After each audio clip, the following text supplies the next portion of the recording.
hello everyone. In this lecture we will discuss about the two systems of accounting, cash system and accrual system. ये बहुत ही important concept है.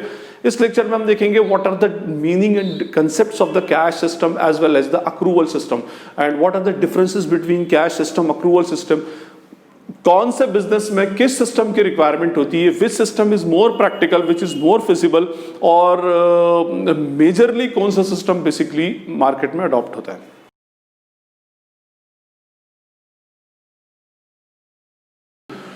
Cash system और accrual system का जो base है, जो इन दोनों में डिस्टिंक्शन क्रिएट करता है, जो डिफरेंस क्रिएट करता है, that is the time of recording the transaction in account, in books. ठीक है, ये याद रखिएगा.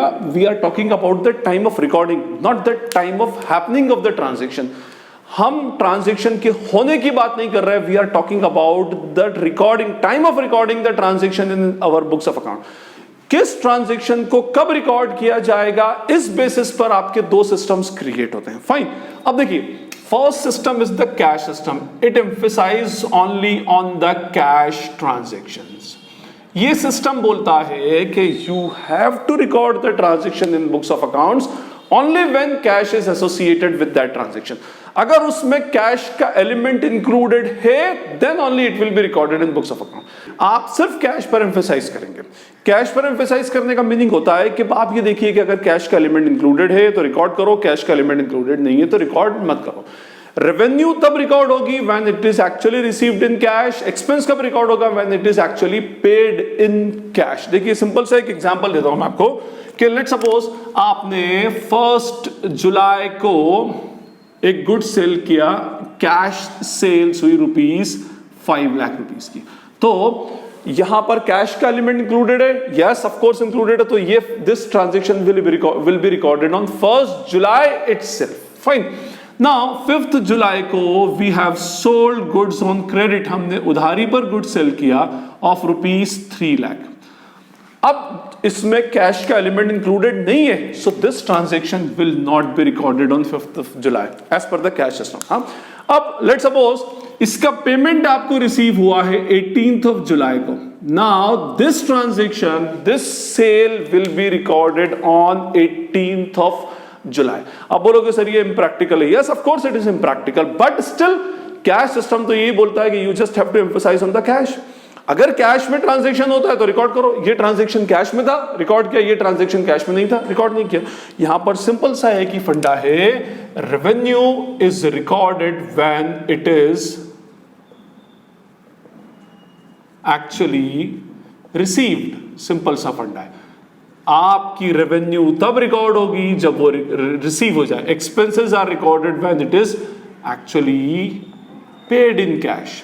सिंपल सा, आप सिर्फ कैश पे एम्फसाइज करेंगे. रेवेन्यू उस टाइम रिकॉर्ड करेंगे when it is actually received in cash. आपको कैश में रिसीव हो तभी वो रेवेन्यू रिकॉर्ड होगी. ये फर्क नहीं पड़ता कि it belongs to which of the year. It may be possible वो आज से 3-4 मंथ पुरानी है, लास्ट ईयर 2 साल 3 साल पुरानी है, और इट मे बी पॉसिबल वो आने वाले साल अपकमिंग ईयर से रिलेटेड हो. बट जब कैश में होगा, at that time you have to record the transaction. आपको टाइम देखना है कि भाई वो ट्रांजैक्शन कैश में कब हो रहा है. आज कैश में हो रहा है तो record the transaction in by today itself. कल होगा तो कल रिकॉर्ड करेंगे. भाई सिंपल सा फंडा है, we just have to concentrate on cash. तो रेवेन्यू कब होगी, जब एक्चुअली रिसीव हो आपको इन फॉर्म ऑफ कैश. और कब है, 2 साल पुरानी 4 साल पुरानी, डजंट मैटर एट ऑल. आज रिसीव हुई है, आज रिकॉर्ड करो उसमें. एक्सपेंस कब रिकॉर्ड होगा, when it is actually paid in cash. जब आप उसको एक्चुअली कैश में पे कर रहे हैं. सामने वाले ने सर्विसेज कब दी, डजंट मैटर्स. आपने पेमेंट कब किया, दैट इज मोर इंपॉर्टेंट. और तो इसका सिंपल सा फंडा है कि आपने ट्रांजैक्शन को तब रिकॉर्ड करना है when it is actually happening in cash. तो यहां पर टाइम ऑफ रिकॉर्डिंग क्या होता है, जब कैश आपका आइडेंटिफाई हो जाए, कैश का एलिमेंट उसके अंदर इन्वॉल्व हो. ठीक है ना. जैसे मैं आपको एक सिंपल सा फंडा एग्जांपल लेता हूं कि let's suppose if we are talking about the year 2019, 1 जनवरी 19 से 31 दिसंबर 19 तक के हम अकाउंट्स मेंटेन कर रहे हैं. फाइन. अब इसमें इस पूरे टाइम में आपको सिर्फ वही ट्रांजैक्शन करना है, whatever transaction you are doing in form of cash. जो भी कैश में हो रहा है बस वो रिकॉर्ड करो, और जो कैश में नहीं हो रहा उसको लीव इट, छोड़ दो उसको उसमें। अब जैसे मैं आपसे बात करता हूं कि अगर आप यहां पर सैलरी पे करते हैं eight the rate ₹10,000 per month, है ना, और आपने सिर्फ 10 मंथ की सैलरी पे की ₹1,00,000, ठीक है, तो you just record the salary for the ₹1,00,000। आपने ₹1,00,000 पे किए, आपके पास से कैश की आउटगोइंग कितनी है ₹1,00,000, तो you have to record only ₹1,00,000 in cash sum of account.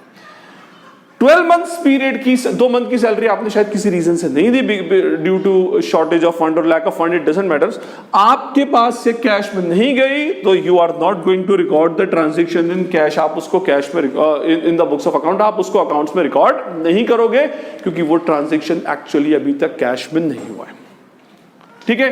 अच्छा, अब मान लो आपने 2018 की कोई इनकम या कोई एक्सपेंस को 2019 में रिसीव किया। Naturally we are following the cash system, तो जब वो 2018 में रिसीव या पे हुआ ही नहीं था, तो हमने उसको उस टाइम रिकॉर्ड नहीं किया होगा। And now we are receiving और paying the amount, so we will record that specific transaction in the year 2019। हम 2019 के अंदर बेसिकली उसको रिकॉर्ड करेंगे। और मान लो अगर ये 20,000, इसकी जैसे 20,000 रुपीज की सैलरी ड्यू है, तो और अगर ये सैलरी 2020 के अंदर रिसीव या पे होती है, सॉरी 2020 के अंदर पे होगी, तो that will be recorded in the year 2020 itself, because we are following the cash system of accounting. और कैश सिस्टम सिंपल सा फंडा बताता है कि भाई कैश पे एम्फसाइज करो। अगर आपने 10 मंथ्स की सैलरी दी है, तो you just have to record the salary for 10 months only, because cash जो एसोसिएटेड है वो 10 मंथ से रिलेटेड है। ₹1,00,000 कैश एसोसिएटेड है, ₹1,00,000 लिख दो।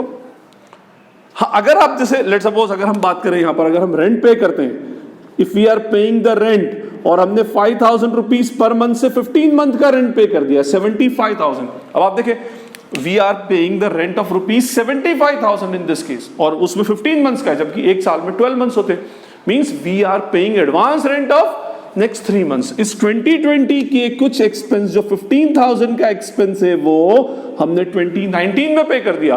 But as per the cash system we have to identify the cash.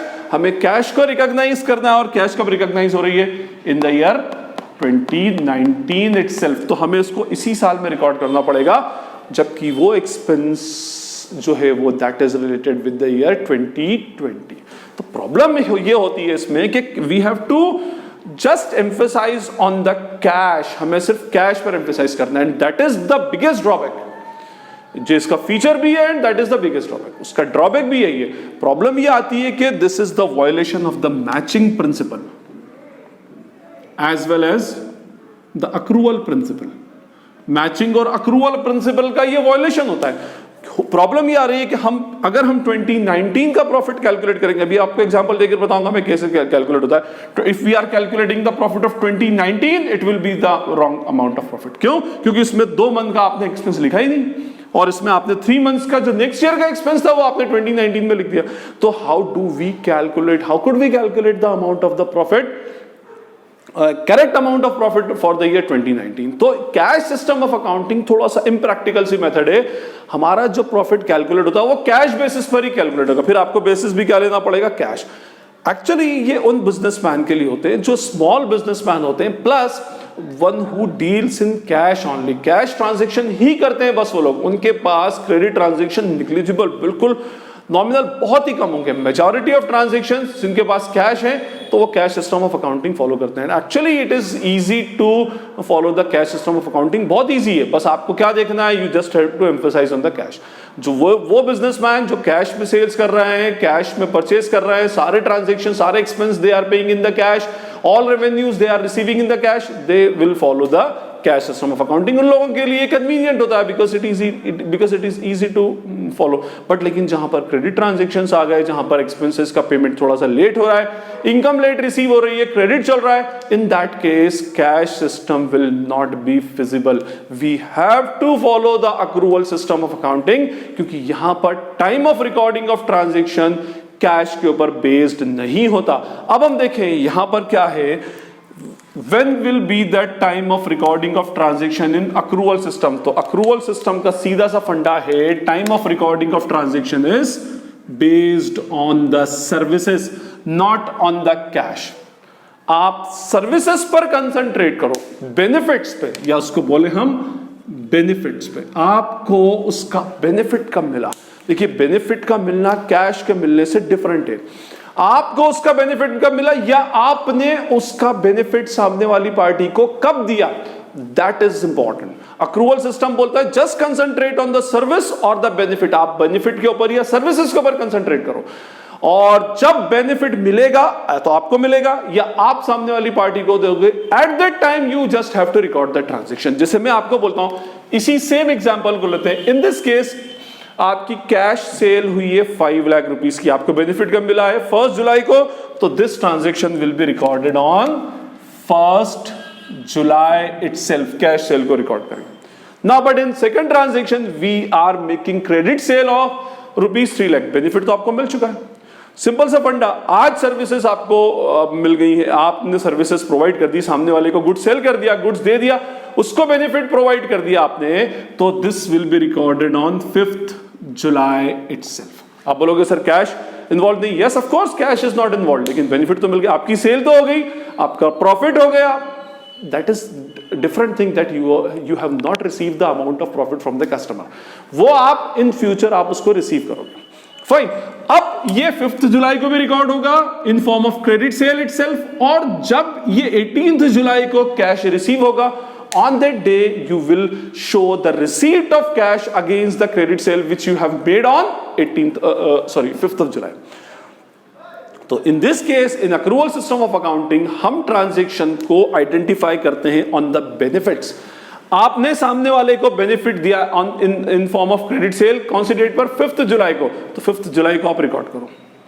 18th जुलाई को आपको उसका बेनिफिट मिला इन form of receipt of cash, तो 18th जुलाई को भी आपको उसको रिकॉर्ड करना पड़ेगा। मींस कैश सिस्टम बोलता था कि नहीं, इसको सिर्फ आप 18 जुलाई को रिकॉर्ड करो बिकॉज कैश का आइडेंटिफिकेशन कब हो रहा है 18th July, but accrual system से बोले नहीं, आपको बेनिफिट्स कब मिल रहे हैं उसके स्पेसिफिक ट्रांजैक्शन के, या उसको सामने वाली पार्टी को बेनिफिट कब मिल रहा है, सामने वाली पार्टी को बेनिफिट मिल रहा था 5th जुलाई को, क्योंकि हमने ट्रांजैक्शन क्रेडिट सेल किया था 5th जुलाई को, उसको गुड्स दे दिया था और उस दिन हमारा प्रॉफिट ड्यू हो चुका था, और हमें कैश कब रिसीव हुआ 18 जुलाई को, तो हम 18th जुलाई को भी उसको रिकॉर्ड करेंगे। यहां पर एक्सपेंसेस और रेवेन्यू का फंडा बिल्कुल डिफरेंट है। रेवेन्यू इज रिकॉर्डेड और identified, we can say identified when it is actually earned, कमा ली गई, जब आपने उसको कमा लिया, and expenses are recorded or charged or identified when it is actually incurred। देखिए हमने दो बहुत ही टेक्निकल वर्ड यूज किए। First we are using the word earn, हमने यहां पर वर्ड रिसीव्ड यूज नहीं किया, where is in form of in cash system of accounting we are using the word received, और यहां पर हमने इनकर्ड बोला। इनकर्ड मींस अब खर्चा हो गया, ठीक है, और हमने यहां पर पेड नहीं बोला, यहां पर हम पेड वर्ड यूज नहीं कर रहे हैं। फाइन, तो ये बोला गया रेवेन्यू तब होगी जब आप उसको कमा लोगे। जैसे आपने यहां पर क्रेडिट सेल की तो आपकी अर्निंग्स हो गई, आप प्रॉफिट अर्न कर चुके हो। बेसिक थिंग इज दैट उस अर्न किए हुए प्रॉफिट को अभी तक आपने इन फॉर्म ऑफ कैश लिया नहीं है। तो 18 जुलाई को क्या हो रहा है, 18th जुलाई को you are receiving that amount of profit, आपको उस प्रॉफिट को कैश में मिल रहा है। अदरवाइज आपको बेनिफिट कब मिला था 5th जुलाई को। तो सिंपल सा फंडा यहां पर, रेवेन्यू इज रिकॉर्डेड और identified when it is actually earn, जब आपने उसको एक्चुअली कमाया, और expenses are recorded when it is actually incurred. Paid की बात नहीं कर रहे हम, उसमें कैश सिस्टम को नहीं देखेंगे। तो यहां पर time of recording of transaction in this is whenever you are receiving the cash or whenever you are paying the cash, or in this case whenever you are receiving the benefits or giving the benefit। जब भी आपको कोई benefit receive हो रहा है, वैसे तो हमें ही बेनिफिट अल्टीमेटली रिसीव होगा, या तो benefit in form of services receive होगा, या benefit in form of profit receive होगा, या benefit in form of revenue receive होगा, या इनकम रिसीव होगा। तो ultimately whenever you are receiving the benefit, या सामने वाले को आप बेनिफिट दे रहे हैं, at that time you have to record the transaction। आपको उस टाइम उसको ट्रांजेक्शन को रिकॉर्ड करना पड़ेगा।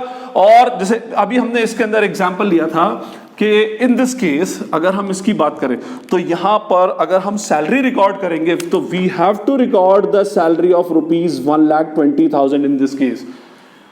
हम यहां पर 12 मंथ्स की बात कर रहे हैं तो time is important, time slot, वो टाइम हमारे लिए इंपॉर्टेंट है। 12 मंथ्स की बात कर रहे हैं तो we just consider the expenses and incomes of that 12 months only, whether we are receiving that income in cash, whether we are paying that expense in cash, whether that income is receivable और whether that income is payable. Simple सा फंडा है, आपको हर चीज को 12 months के standard पे लेकर आना है, दैट्स इट। इस 12 मंथ में क्या क्या बेनिफिट्स आपको रिसीव हुए, क्या क्या बेनिफिट्स आपने दिए, that is to be recorded. वो आपको इसके अंदर क्या करना, रिकॉर्ड करना है। जैसे हमने 1 लाख रुपीस की सैलरी पे की, बट 1 लाख की सैलरी जो है वो 10 मंथ्स की होती है और हमारा पूरा पीरियड कितना टाइम पीरियड, 12 मंथ्स का टाइम पीरियड है। तो we will record the salary of 1,20,000, 2 month की ड्यू शो कर देंगे, इट इज अवर लायबिलिटी। ठीक है, वो liability that is called outstanding. Outstanding prepaid accrued unearned का एक डेडिकेटेड लेक्चर है, आप उसको एक बार रेफर करें तो आपको इजीली क्लियर होगा उसमें। In this case we have paid the rent of 15 months, तो we will consider the rent of 12 months only 60,000 और 15,000 को हम एडवांस प्री पेमेंट शो करके हम उसको एज एन असेट ट्रीट कर लेंगे उसमें। तो अक्रूवल सिस्टम और कैश सिस्टम का बेसिक डिफरेंस है time of recording, time of happening नहीं, टाइम ऑफ रिकॉर्डिंग। यहां तो ट्रांजैक्शन कैश सिस्टम में भी 5 जुलाई को हो रहा है और अक्रूवल में भी 5 जुलाई को हो रहा है, बट कैश सिस्टम में we are recording it on 18th July और अक्रूवल सिस्टम के अंदर we are recording it on 5th July as well as on 18th July itself। अब हम एक एग्जांपल लेते हैं और उस एग्जांपल में दोनों बेसिस के अकॉर्डिंग हम प्रॉफिट कैलकुलेट करते हैं, तो आपको और इसमें इजीली क्लियर हो जाएगा कि भाई दोनों का बेसिक डिफरेंस एक्चुअली क्या है। वी हैव एन एग्जांपल, हमने लिया है कि we have some revenues for, अच्छा हम बात करें इसमें that we are talking about the year calendar year 2019, calendar year 2019, हम we are talking about the calendar year 2019। ये पूरे जो रेवेन्यूज और एक्सपेंसेस हैं, all these belongs to the calendar year 2019। We have a in revenues we have a cash sales of rupees 5,50,000, credit sales of rupees 6,50,000, that's it. ये 2 revenue हमारे पास है। And in expenses we have a cash purchases of 2,10,000, credit purchases of 3,90,000, salaries paid at the rate 10,000 per month for 10 month is rupees 1 lakh, जो भी मैंने example दिया। Rent paid at the rate rupees 5,000 per month for the period of 15 months भी next year का pay कर दिया, that is 75,000, same example में। Other expenses paid 30,000 against the total expenses incurred of rupees 50,000। तो now we will calculate the profit as per the cash system, as per the accrual system. तो first we will consider the cash system.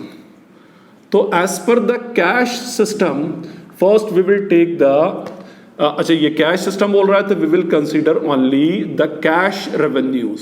हमारे लिए सिर्फ ये देखना है कि what are our cash revenues जो कैश में हो रही है।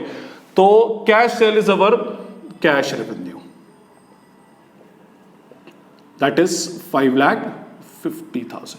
Credit sale will not be recorded, क्यों? क्योंकि ये कैश में एक्चुअली नहीं हुई है और कैश सिस्टम में time of recording of transaction कब होता है, when we are actually receiving the cash, तो हम इसको रिकॉर्ड नहीं करेंगे as per cash system. Now what about expenses, cash expenses we will consider. Cash expenses में first we have a cash purchase, yes of course, क्योंकि ये actually cash में हो रहा है तो cash purchases of rupees 2,10,000 will be deducted. Why? Because it is actually happening in cash. Second is credit purchase. So as per cash system, it is not recordable. Salary is paid at the rate 10,000 per month for 10 months. भाई हमने 10 months की पे की है तो हमारे पास से cash की आउटगोइंग भी कितनी है 10,000, 1 लाख रुपीज। तो हम लिखेंगे salaries paid in cash, actually कितना पे किया है 1 लाख, तो we will record only 1 lakh because we have paid 1 lakh rupees.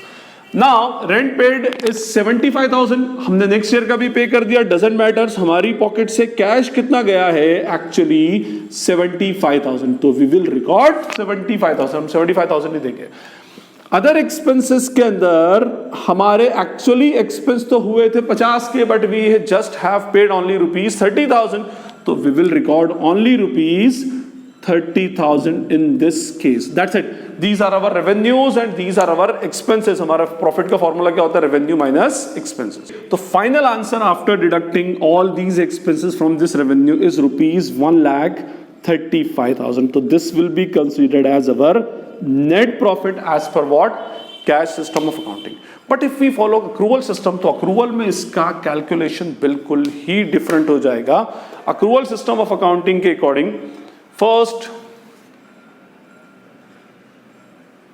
We will consider the revenues.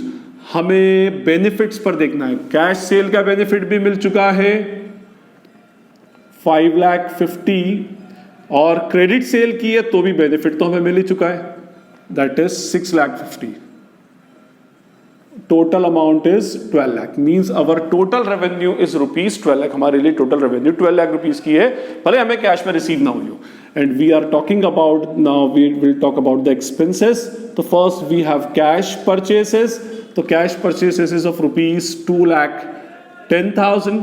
Second is the credit purchase, इसका बेनिफिट भी हमें इसी ईयर में मिला है, that is rupees 3,90,000. Second is 3,90,000. Salary is paid. Now we have to consider all the expenses on the standard of 12 months. हमने salary वैसे तो 1 लाख रुपए पे की है, लेकिन सैलरी का रेट क्या है 10,000 रुपीज पर मंथ, और हमारे पूरे साल में 12 मंथ्स होते हैं, तो एट द रेट 10, तो हम यहाँ लेंगे 10,000 इंटू 12, दैट इज रुपीज 1,20,000. ठीक है ना, 2 मंथ की हमारी सैलरी लाइबिलिटी है, outstanding still to be paid है. उसके बाद we will consider the rent. Rent जो होगा वो हम लेंगे at the rate 5,000 rupees per month है, तो 5,000 इंटू 12, जबकि हमने पे किया 60,000, जबकि हमने पे किया 75, लेकिन 75 में से out of 75 60 belongs to this year and 15 belongs to the next year, तो हम उसको प्रीपेड मान करके छोड़ देंगे. अब वो पूरा कैलकुलेशन हम कर नहीं रहे, we are just calculating the amount of profit. And other expenses में हमारे अदर एक्सपेंस एक्चुअली हुए हैं 50,000 का, but we have paid only 30, तो इसलिए हमने यहाँ 30 लिया था, but actually the expenses are of rupees 50,000, तो we will deduct the amount 50,000.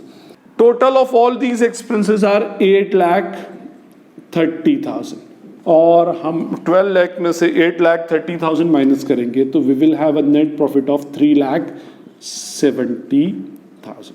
ये हमारा बेसिकली नेट प्रॉफिट होगा 3,70,000. तो इसके अकॉर्डिंग अगर if we follow the cash system of accounting, our net profit is rupees 1,35,000, and if we follow the accrual system of accounting, our net profit is rupees 3,70,000, because we have considered all the only cash transactions here, only cash items, and in this we are considering the benefits arising. जो भी benefit हमारे किसी एक specific transaction से arise हो रहा है, create हो रहा है, we have considered those benefits only.